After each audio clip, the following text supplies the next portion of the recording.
Welcome to the podcast, Let the Prophet Speak. Today we continue our study of the first book of Kings, that is Melachim Aleph. We are in chapter 11. We are about to read verse 26. We have just read about the unfortunate decline of Shlomo's kingdom. We learned how King Solomon how his heart strayed from God because of the influence of the foreign women that he brought into his palace, into his life. We learned how God told Shlomo and informed him that the kingdom was going to be taken away from him. At least most of the kingdom would be, but though not in his lifetime. And we started to see the beginnings of decline as enemies began to appear. Foreign enemies began to appear on the international stage that wanted revenge against Shlomo and his kingdom. Those were Hadad from Edom, who wanted to avenge what David had done to the Edomites, and Rezon from Aram, who wanted to revenge the defeat that David had inflicted upon them in Aram, in the area of Damascus. Those two camps are going to become enemies of the people of Israel well into the future, and we'll be reading a lot about those rivalries throughout the upcoming generations as we study the book of Kings together. Now, today we're going to read about an enemy that arose from within Israel, who is going to be the one who tears the kingdom apart. We're not going to read about that yet, but we're going to read about his background, where he comes from. And here we go to verse 26. V'Yeravam ben Nevat. This is Jeroboam, or Yeravam, the son of Nevat. Ephrati, he was from Ephraim. Now remember, Ephraim is often considered the strongest, largest, and most prominent of what's known as the 10 tribes, the tribes that eventually will split from Israel and create their own kingdom. And Yerovam was from that tribe of Ephraim, Min HaTzereda. He was from the place called Tzereda. V'Shem Imo, and his mother's name was Tzeruah, Isha Almanah. Her name was Tzeruah. She was a widow. So Yerovam had humble origins, origins of poverty, the son of a widow, which we'll understand later his appeal as a populist king later on. A lot of it comes from the fact that he wasn't someone who was raised in the royal family, raised, with a silver spoon, so to speak. He was raised from, he grew up and made his way by through his own work, through his own toil, through his own skills, because he started off impoverished. Eved l'Shlomo, he was a servant of Shlomo, Vayorem Yod Bamelach, and he raised his hand against the king.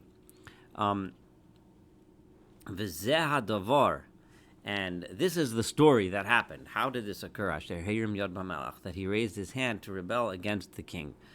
Shlomo bona et hamilo. Shlomo had built the Milo. Now, exactly what the Milo is and why it's important is unclear. We saw before that it was related to the daughter of Paro. It was related to Shlomo's wife, and it may have been the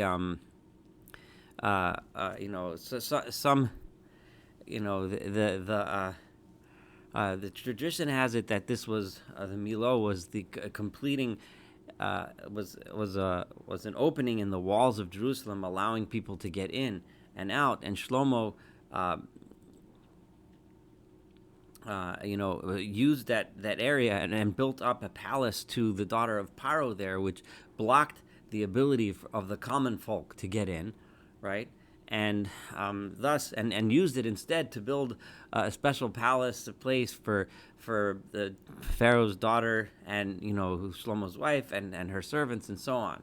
So basically, taking something that was for the people, for the common folk to use, and giving it to his foreign wife, which is really a cause of the downfall, which people resented that Shlomo was giving his foreign wife something that should have been for the public. Now, whether or not that's exactly what the Milo was is debatable. It may have been something else, but it clearly was something. By building the Milo, it made the common people upset, and the sentiment would be the same, regardless of how we understand. I explained how Rashi understands it, which is consistent with the way Chazal understand it, but somehow this Milo and the building up of the Milo was something that made the general population very upset, because it took something away from them and gave it to something to the royalty, to the royal family. Sogar et Peretz ir David Aviv. He built the Milo, and he closed up the openings which in the wall that surrounded the city of David, his father. The city of David being the original city where the capital originally was before the Jerusalem was built up and the temple was built. V'ya'ish Yeravam Gibor Chayil. Yeravam was a powerful man, a powerful warrior. Vayar Shlomo et Anar, and Shlomo saw this young man, Ki osei malachahu, that he was a person who can get work done, that he was capable of getting work done. Vayafkedo so l'chol sevel Beit Yosef, and he appointed him over the workforce that was from the entire Beit Yosef, from all of the descendants of Joseph. In other words, all of those from the tribes, presumably of Menashe and Ephraim. He was in charge of them. And remember, Shlomo had taken workers, labor forces from all of Israel to help in the building of the capital and Shlomo's various building projects, and he made Yeravam in charge. And it was in that time Yeravam yatzam Yerushalayim that Yeravam left Jerusalem.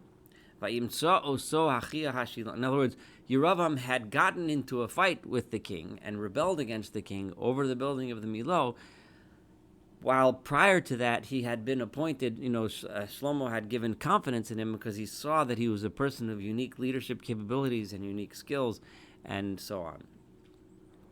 But basically, it was during that time, and this is when Yeravam had started fomenting a rebellion against the king. Yeravam yatzam Yerushalayim. He left Jerusalem because he had to. He had to leave because he was in danger of the king capturing him. So vayimtza'o so Achia Hashiloni, and Achia the Shilonite, Hanavi, the prophet, found him baderach on the road. V'hu miskaseh b'salma chadasha, and he was wearing a new clothing. Ushnehem levadom basade, presumably as part of a disguise, in order that he shouldn't get caught.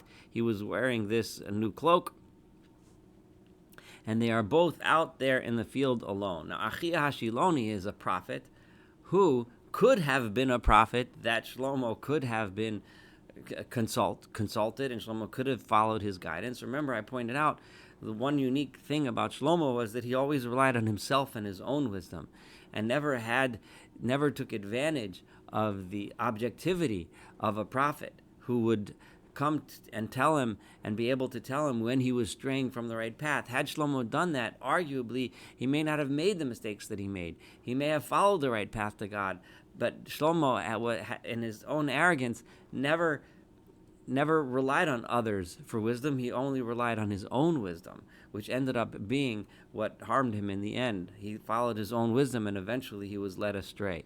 But Achia Hashiloni, who presumably would have been a prophet that could have been helping Shlomo and keeping him on the right path, now Achia Hashiloni meets Yeravam, who is eventually who is already an enemy of Shlomo, and they are out alone in the field, so they can speak freely.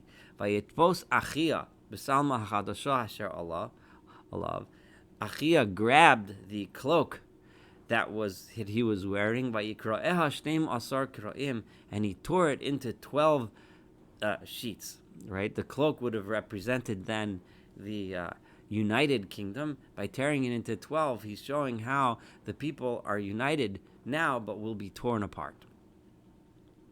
Also, when we think about this cloak, we also think about what happened when King Saul had a cloak, and David tore a piece of the cloak, which reminds us of this splitting of the kingdom. Vayomer li Yeravam, And he said to Yerovam as follows: Kach lecha asara kroim. You take 10 of these pieces. Kicho amar Adonai ele Yisrael, because so says God, the Lord of Israel. Hineni koreas hamamlacha miyad Shlomo, v'nasati lecha et asara hashvatim. I'm going to give you 10 of the tribes. V'yasheva to'echad yihielo, and one of the tribes will remain. Leman avdi David, in order, for my servant David, Leman Yerushalayim, and in order Jerusalem, because I promised David, and because I promised that Jerusalem will be my chosen city. So therefore, one shevet, one tribe will remain under the kingdom of David and his descendants to keep that promise, but the rest, and their capital will remain in Jerusalem, by the city which I chose, Mikol Shivtei Yisrael, from all the tribes of Israel. But the other 10 will go to you. Yan Asher Azavuni, and why is this? Because they have forsaken me, Vayishtachavu la'ashtoris, and they have bowed down. In other words, once the king starts to bow down to all of these other idols, so do all the people that follow him, and they bow to Ashtoret, who is Elohei Tzidonin, who is the god of the Sidonites, L'chmosh Elohei Moab, Kmosh, the god of the Moabites, U'lemilkom Elohei Bnei Ammon, and Milkom, the god of the Ammonites. They did not go in my way, la'asot hayashar be'enai, to do which was proper in my eyes, v'chukotai, and my rules, v'mishpatai, and my laws, k'David avid, as David his father did. I'm not going to take everything away from him. Ki nasi ashitenu kol yimei chayav. I will allow him to be the king all of his life. And this word nasi generally is a leader, but a notch below king. So Shlomo is already slightly, but he's not melech anymore, he's being called a nasi. Leman David Avdi, the reason why I'm allowing him to rule for the rest of his life is not for his honor, but in honor of David, my servant, Asher Bacharti, also that I chose him, Asher Shamar Mitzvotai V'chukotai, because he did keep my mitzvot, my commandments and my laws. I'm going to take the kingdom away from his son, and I'm going to give it to you, the 10 tribes. To his son I will give one tribe. Leman heyot near David avdi kol hayamim. Presumably, we know there's 12 tribes, right? So 10 plus 1 is 11. The 12th would be the Levites and the priests, who presumably they don't have territory, so they're not one that there's not a king over their territory. They would be divided among the rest of the tribes, and that would be the assumption here. So if you're wondering about the math, that's how the math would work out. So to his son I will give one tribe, meaning the son of Shlomo.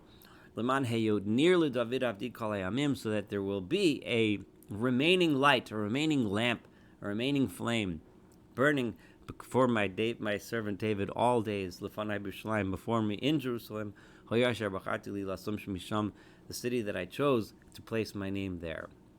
V'yoscha, and you, this is still Achia, the prophet, speaking to Yeravam, to Jereboam, right? I will take Malachta, and you will rule b'chol asher tahaven nafshecha, over every place that you wish to rule, v'hayisa melech Yisrael, and you will be king over Israel. V'haya, and now God gives instruction to Yeravam. I'm giving you the kingdom also on conditions, which we will find later he will not keep. But these are the conditions, and they sound very familiar. Im tishma el kol asher et kol asher atzaveka, if you listen to how I command you, v'yalachta b'drachai, and you go in my ways, v'yasisa hayashar be'enai, and you do what's proper in my eyes, l'shmor chukotai mitzvotai, and you keep my laws and my commandments, ka'asher asa David avdi, just like David my forefather did, v'hayisi imach, then I will be with you, uvanisi locha bayis neman, I will build for you a trustworthy house, in other words, a house that will last for generations, kasher bonisi l'David, just like I did for David, v'nasati locha et Yisrael, and I will give to you the kingdom over Israel.